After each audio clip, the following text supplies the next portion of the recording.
When smartphones were first being developed, people complained about them that they were getting too big. Eventually, this became the standard. And then about a year ago, 5-inch screen devices started to come out and plenty of people complained that they were getting too big.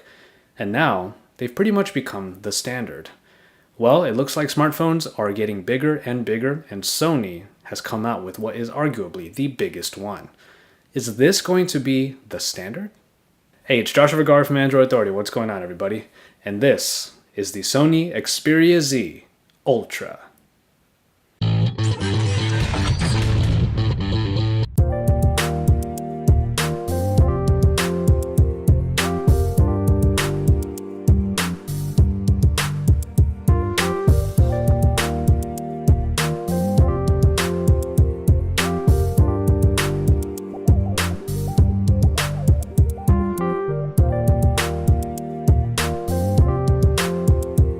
Sony has seemed to find its groove for its Xperia phones as the general design elements remain pretty similar. Putting the size aside for now, we see shades of the Xperia Z in the rigid corners. The entire front is made of the screen and the back simply has the Xperia name with the 8-megapixel camera in the top corner. The button layout is classic Xperia, with the big silver power button atop the volume rockers that are all positioned right where your right thumb would land. And of course, because of the IP certification we've come to expect from Sony phones, most every port is covered in a piece of rubberized plastic. I did see a problem with the SIM and microSD slot cover, because no matter how much I tried to get it to feel secure, it just didn't until I tried much harder. For the most part, you just have to make sure it's completely flat. And then you take a step back and realize this is one of the most attractive phones ever. The black slate design is in full force here, even with this white edition. At 6.5mm thick and 212 grams light, the Ultra is like a featherweight of a phone that feels simplistic, despite not quite being so in smartphone standards. Sony has always had a knack for making sleek and somewhat futuristic looking devices, and this is a great example. Remember what the house of the future was supposed to have? A big remote that controls everything. This basically looks like that, kind of like a proof of concept, but instead of controlling your blinds, it's a phone. In the hand, it's a tablet. There's really no other way around it.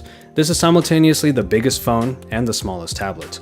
As such, working with one hand is pretty much never ideal, though you could certainly try. Turning the phone on its side and working in landscape mode gives you a much more natural feeling since the bezels at the top and bottom are large enough for thumbs. Ease of use in landscape mode makes the Xperia Z Ultra feel good and make it quite like a personal assistant in that regard. As a phone, this is far from an easy thing to bring around. While thin enough to fit in most pockets, it is so tall that it will stick right out. Then there's the fear that any awkward tilts or bends will snap it in two. It's not that fragile by any means, but you can't help but feel that way with such a tall and thin device. Attractive, huge, practical one day, fun another, and then just plain odd to handle yet another day, there is really only one way to describe this monster. It's altogether the toy we dreamed of as kids, but then think of as overkill when we're adults. At 6.4 inches, this is certainly one of the largest phone displays you're currently going to see. Though we might be seeing displays that surpass that 1080p resolution, the Xperia Z Ultra stuck to the tried and true. Capable of 1080p resolution and 344 ppi, this display is also backed by the Triluminous feature and the X-Reality engine. Thankfully, Sony has been improving on their displays since the Xperia Z, and the Ultra is an example of this nice evolution. Viewing angles are not only now existent, but are actually decent. Well, somewhat. The enhancements bring a good level of contrast among the colors. Watching videos makes you feel like you're holding a small Sony Bravia TV. In broad daylight, however, the brightness does leave some to be desired. Ultimately, it's a screen made for mostly indoor usage, partially for its lack of true brightness, but also because of its sheer size. When it is done right, however, this is a really fun screen to use. The other enhancement on this screen is its ability to register touches from a myriad of metal surfaces. This is most practical with, say, the back of a pen, perhaps the tip of a pencil. Here's a key, here's a headphone plug, here's a quarter, here's the corner of my sunglasses. Now here's where Sony didn't want to be left behind. With the Snapdragon 600 kind of slipping past the S4 Pro found in the original Xperia Z, they were sure to put in the current king, the Snapdragon 800, in the Ultra. Clocked in at a whopping 2.2 GHz, this package is rounded out by the Adreno 330 and 2GB of RAM. Scores are incredibly high in Antutu benchmark, and Epic Citadel float about as beautifully as I have ever seen it. If this is the future of smartphones, then we're in for a good ride. Performance in practice is as good as it's ever been, with all elements flying by and multitasking with the small apps remaining a breeze. In hardware, we already know that the Z Ultra has the certifications for water and dust resistance. 16 GB of onboard memory is available, even though there is a micro SD card slot available for expandability. As far as sensors go, the Ultra has actually fallen behind a bit because it lacks an IR blaster. So much for controlling things with your black slate device in your home. Various versions of the Xperia Z Ultra are available for various networks and LTE connectivity, so be sure of what you're getting for your respective network. A 3050 mAh battery of incredibly thin proportions powers the Xperia Z Ultra.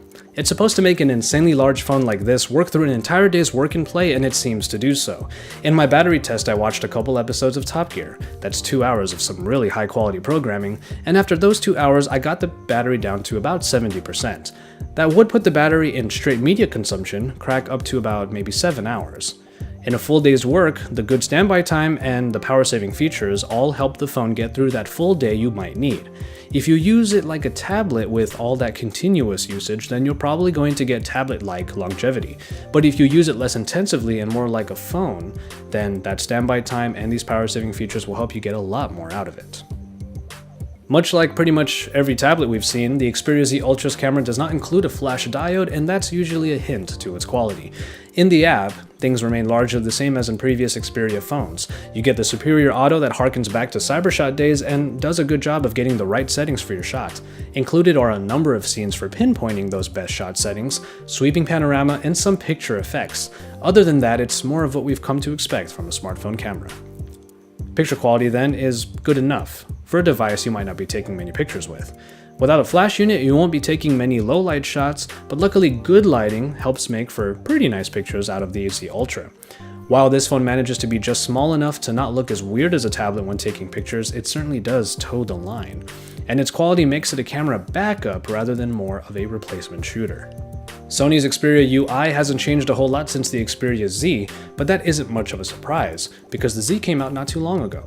Sony keeps things pretty simplistic with a UI that looks a little bit like Ice Cream Sandwich while being fully Jelly Bean 4.2.2. One notable addition I found here is a built-in way of connecting your PS3 controller to the phone, so that's really nice. Otherwise, you get pretty typical elements in the much darker and less colorful tones. You get the different Sony apps for media consumption like the Gallery and the Walkman. And finally, the small apps. Small overlays that give you quick access to little apps for multitasking. This is all on top of the Google additions like Google Now. Overall, the Sony Xperia UI is simplistically elegant without really trying too hard, but that also might make it too simplistic for some, and for others, maybe it's just the right fit. A price for the stateside version of the Xperia Z Ultra hasn't really been put out yet, but currently it does sell on Amazon UK for a whopping 800 quid. In reality though, the American price should actually be around 800 US. The general release info is still rather vague, however. Obviously for us tech people out there, the Sony Xperia Z Ultra is pretty much just the next step. It's not necessarily surprising given what we know about the smartphone market, so with that in mind, it occurred to me to check with my friends to see what their reactions would be. So here are a couple of my friends' reactions. Am I allowed to look? Yeah. Oh, Hey, no, I really want to see. This is way too huge. The side of my face. Mother. This is not a phone. That is a phone. Oh, wow. Oh, something magical just happened. If I were to get a tablet, then I would get this, but not as a phone. So this is first and foremost a phone, it's not a tablet. Yes, it's a phone. I can't put this in my purse.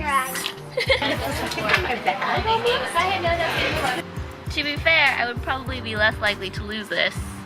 I mean, it's hard to misplace something this big. But I like how thin it is. That's good. Yeah, design-wise, what do you think? It's very heavy. I like the rims. Or maybe I'd read more books and newspapers on here. I tried reading a book on my iPhone the other day and that was kind of terrible. The design of it is nice. If it was smaller, then I would get it. If it was smaller. I like the design. It's very sleek. Got the dog. What do you think? Shiny. Shiny. Shiny. And so, there you have it. If you've noticed me going back and forth in this review, that's really just the nature of this device. At one point, it's brilliantly fun, and the size is great for putting the world at your fingertips. In other instances, it's just not a very practical device, unless it's used primarily in your office or home. As you saw with my friends, this is certainly a surprising phone to behold. All at once, this is a phone that appeals to the toy-driven kid in all of us, the spec-hungry, and the part of us that is, for all intents and purposes, just curious. And when you finally get your hands on the device, you will either find quite a bit to love about it, you'll probably hate the size, or perhaps you'll ponder that one day, this might become the standard. But at least for now, it's not going to be mine. For all of the best coverage and reviews, make sure you stay tuned to the Android Authority channel. Don't forget to drop us a like down below. Check out all of our other content on the Android Authority channel and then subscribe. And when you're done with all of that, head over to our website, androidauthority.com, because we're your source for all things Android.